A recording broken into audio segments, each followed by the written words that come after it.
आज का हमारा टॉपिक है सिग्नल ट्रांसडक्शन। आज हम सिग्नल ट्रांसडक्शन के बारे में पढ़ेंगे। सिग्नल ट्रांसडक्शन क्या होता है? तो signal transduction is the process by which a cell receives and responds to chemical और physical signals from outside the cell. Signal transduction एक ऐसी प्रक्रिया है जिसमें जो कोशिका है वो सिग्नल को रिसीव करती है और फिर वो रिस्पॉन्ड करती है उस केमिकल या फिजिकल सिग्नल से फ्रॉम आउटसाइड द सेल। जो सेल के बाहर से सिग्नल मिलते हैं कोशिका को, उसके अनुसार ये कोशिका क्या करती है, रिस्पॉन्ड करती है। तो यहाँ पे इसे हम सेल सिग्नलिंग के नाम से भी जानते हैं। It include 3 main steps. इसमें 3 मेन स्टेप्स होते हैं। सबसे पहला क्या होता है? रिसेप्शन। रिसेप्शन का मतलब होता है कि जब सेल के सरफेस पर जो रिसेप्टर प्रेजेंट होता है, सबसे पहले वो रिसेप्टर क्या करेगा, आकर के उस रिसेप्टर मतलब सिग्नल को बाइंड करेगा।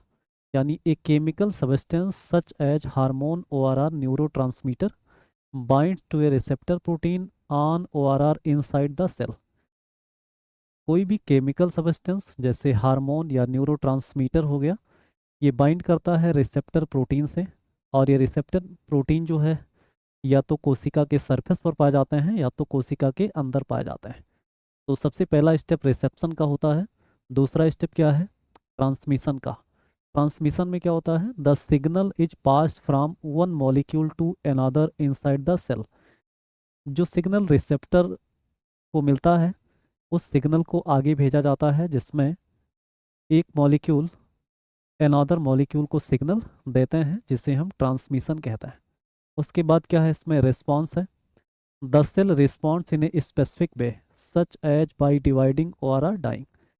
अब सेल क्या करेगा, उस सिग्नल के अनुसार एक स्पेसिफिक वे में रिस्पॉन्ड करेगा, जैसे कि वो या तो डिवाइड होगा या फिर उसकी डेथ होने लगेगी।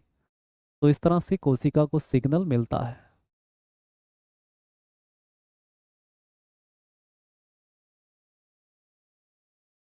यहाँ पे हम सिग्नल ट्रांसडक्शन पाथवे को समझते हैं। सिग्नल ट्रांसडक्शन पाथवे ये बहुत सारे पाथवे को फॉलो करता है, लेकिन यहाँ पर हमें जी प्रोटीन लिंक्ड रिसेप्टर के थ्रू सिग्नल का पाथ मतलब ट्रांसडक्शन कैसे होता है, और फिर जैक स्टेट पाथवे, इन दो चीज़ों के बारे में हमें पढ़ना है।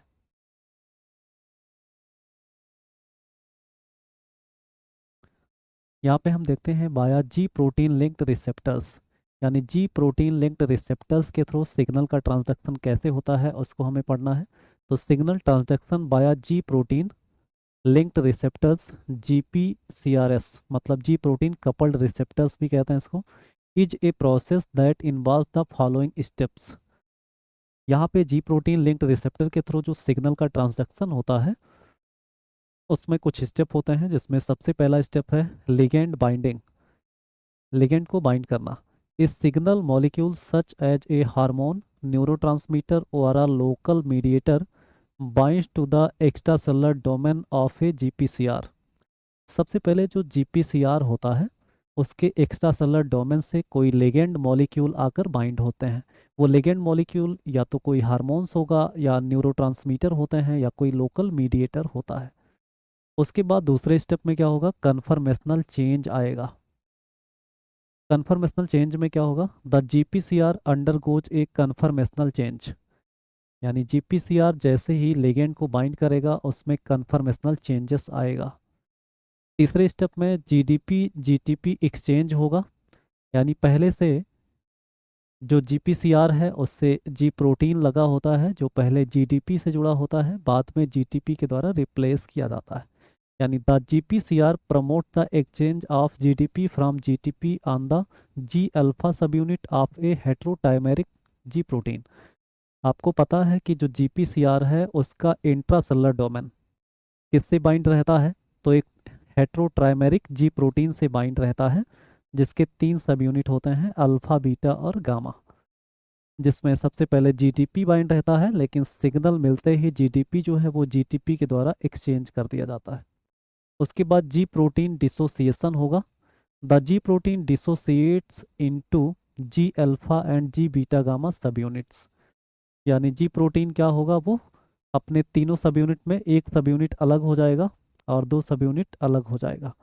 उसके बाद सब यूनिट का डिफ्यूजन होगा।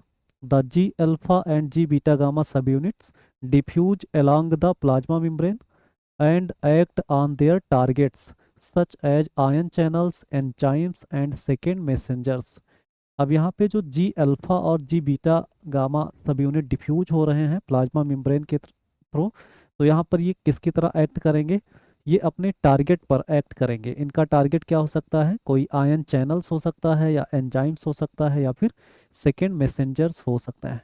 उसके बाद हम देखते हैं छठवें स्टेप में टारगेट प्रोटीन फास्फोराइलेशन, यानी जो इस सिग्नल का टारगेट प्रोटीन होगा उसको क्या किया जाएगा, फास्फोराइलेट किया जाएगा।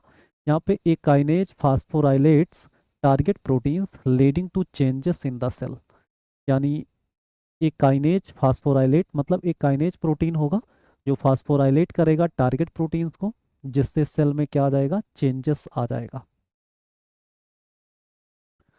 यहाँ पे हम समझते हैं कि ये सेल मेम्ब्रेन पर प्रेजेंट ये जीपीसीआर है। जीपीसीआर ये 7 बार जो है मेम्ब्रेन को क्रॉस करता है, इसीलिए इसे जी प्रोटीन कपल्ड रिसेप्टर्स भी कहते हैं। अब आप देखेंगे यहाँ पे इसका ये अमीनो ग्रुप यानी एन टर्मिनल वाला और ये सी टर्मिनल वाला रीजन है। अभी ये इनएक्टिव है। एक्टिव कब होगा, जब इससे कोई लाइगेंड बाइंड होगा। तो यहाँ पे ये जो है जीपीसीआर रिसेप्टर है और इसके इंट्रासेलुलर डोमेन से यहाँ पर हेटेरोट्राइमेरिक प्रोटीन लगा होता है जिससे यहाँ पर जीटीपी बाइंड रहता है। अब आप देखेंगे यहाँ पे कि जैसे कोई कीमोकाइन बाइंड होगा, कीमोकाइन मतलब कोई भी केमिकल सब्सटेंस जो एज ए लिगेंड काम करता है, वो आकर के कहाँ बाइंड हो जाएगा, तो यहाँ पर आप देख रहे हैं इसमें एन टर्मिनल वाले डोमेन पर यहाँ पर आकर के लिगेंड बाइंड हो गया, जो एक कीमोकाइन है या केमिकल सब्सटेंस है। अब जैसे ही यहाँ पर ये लिगेंड बाइंड हुआ, तुरंत यहाँ पर क्या होगा कि ये जो हेट्रोडाइमेरिक प्रोटीन है जिसमें जी अल्फा जी बीटा और जी गामा सब यूनिट हैं और ये जीडीपी से जुड़ा है, अब यहाँ पर क्या होगा, जीडीपी का एक्सचेंजिंग होगा। अब जीडीपी यहाँ से रिप्लेस किया जाएगा और यहाँ पर कौन जुड़ेगा, जीटीपी। उसके बाद यहाँ पर देखते हैं कि इस तरह से जीटीपी के जुड़ने से ये जो सिग्नल है ये आगे ट्रांसड्यूस होगा किसके पास, यहाँ पर एक मेम्ब्रेन प्रोटीन या एंजाइम है जिसे एडिनिलेट साइक्लेज कहते हैं। तो इस एंजाइम को क्या किया जाएगा, एक्टिवेट किया जाएगा, जो क्या बनाएगा, जो सेकेंड मैसेंजर जिसे साइक्लिक एएमपी कहता है। तो साइक्लिक एएमपी को बनाने का काम कौन करेगा, ये एडिनिलेज साइक्लेज। और ये एक्टिवेट कब होगा, जब यहाँ पर जीटीपी जी अल्फा से जुड़ेगा और जी अल्फा से क्या हो जाएगा, यहाँ पर डिसोसिएट हो जाएगा। जी अल्फा अलग हो जाता है, जी बीटा और जी गामा अलग हो जाता है। यहाँ आप देख पा रहे हैं ये जी अल्फा अलग हो गया और जी बीटा गामा ये अलग हो गया। जी अल्फा क्या काम कर रहा है, ये एडिनिलेट साइक्लेज को एक्टिवेट करके और क्या यहाँ पर प्रोड्यूस करा रहा है, साइक्लिक एएमपी। और साइक्लिक एएमपी जाकर काइनेजेज प्रोटीन को एक्टिवेट करेगा जिससे डाउन स्ट्रीम सिग्नलिंग होगा और सिग्नलिंग होकर फिजियोलॉजिकल रिस्पांस कोशिका के द्वारा दिया जाएगा। फिजियोलॉजिकल रिस्पांस में क्या होता है, जैसे कीमोटैक्सिस है, सेल सर्वाइवल है, एपोप्टोसिस है, ट्रांसक्रिप्शन है, ये सभी फिजियोलॉजिकल रिस्पांस हैं सेल के जो सिग्नल मिलने के बाद स्टार्ट हो जाता है। अब यहाँ पर दो तरह से पाथवे को आप देखते हैं, एक तो जी अल्फा जब जीटीपी से जुड़ करके अलग होगा तो ये जाकर इस एंजाइम को एक्टिवेट करके साइक्लिक एएमपी को बनाएगा और साइक्लिक एएमपी जो है जाकर इसको एक्टिवेट करके इस तरह का पाथवे आपको देखने को मिलेगा। उसके बाद यहाँ पर देखते हैं कि ये बीटा और गामा है, ये भी किसको एक्टिवेट करता है, काइनेजेस को, जो क्या करेगा, डाउन स्ट्रीम सिग्नलिंग करके फिजियोलॉजिकल रिस्पॉन्स देगा जिससे सेल में ये सभी प्रोसेस होते हैं। तो इस तरह से ये जीपीसीआर के द्वारा सिग्नल का ट्रांसडक्शन है सेल के अंदर। अगला हम पढ़ते हैं इसमें जैक स्टेट पाथवे के बारे में।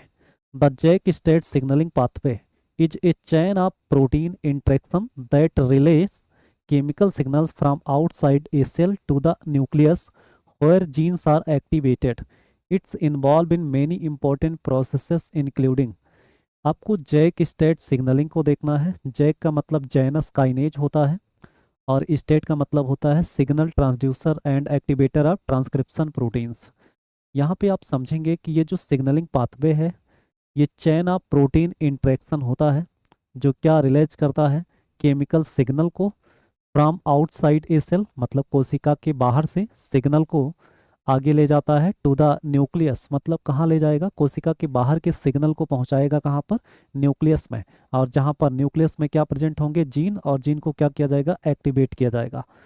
तो it involve in many important processes including, जैसे जैक स्टेट सिग्नलिंग पाथवे में ये किसको जो है, इस प्रोसेस में क्या क्या इन्वॉल्व है, इम्यून सिस्टम।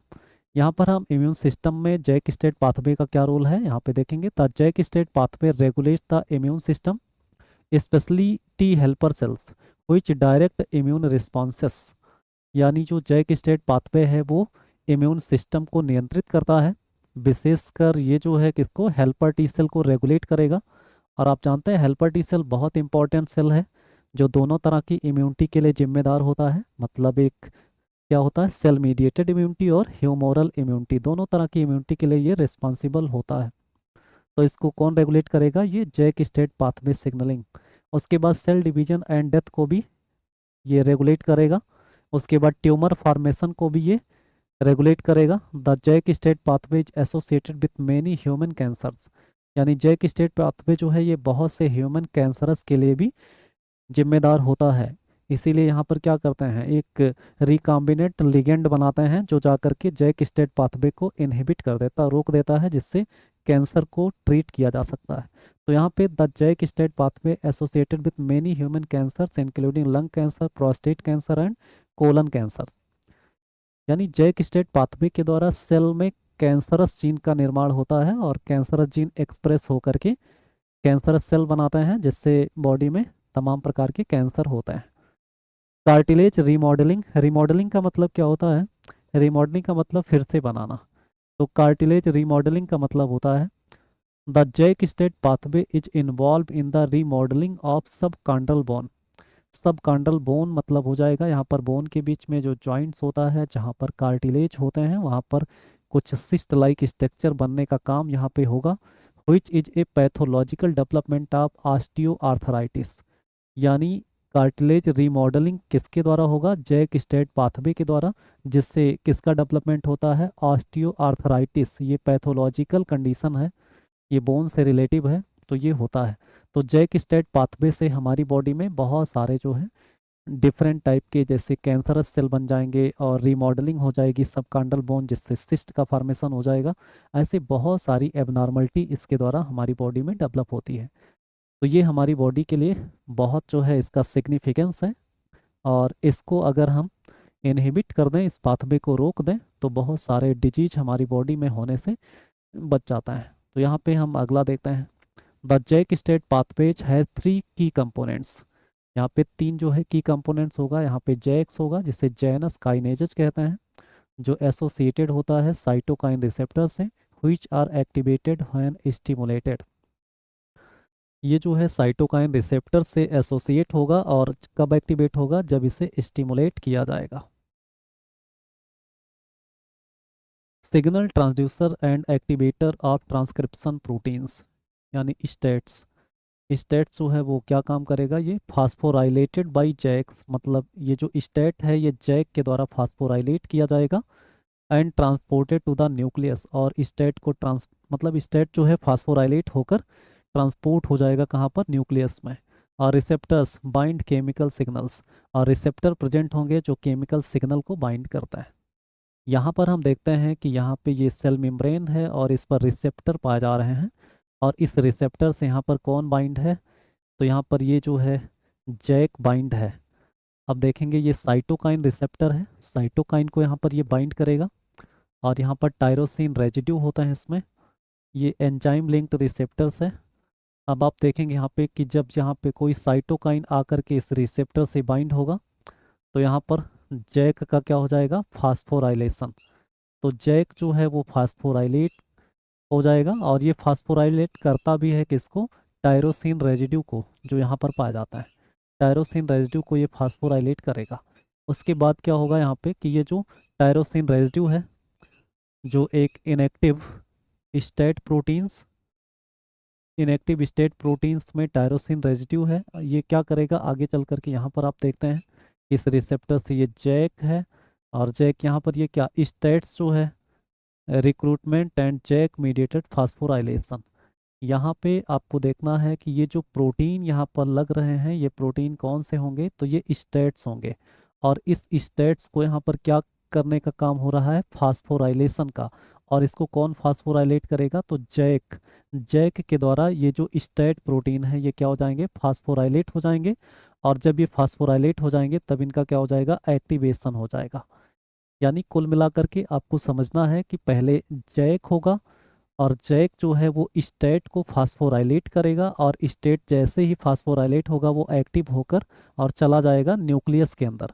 न्यूक्लियस के अंदर जीन के प्रमोटर से यहाँ पर बाइंड हो जाएगा।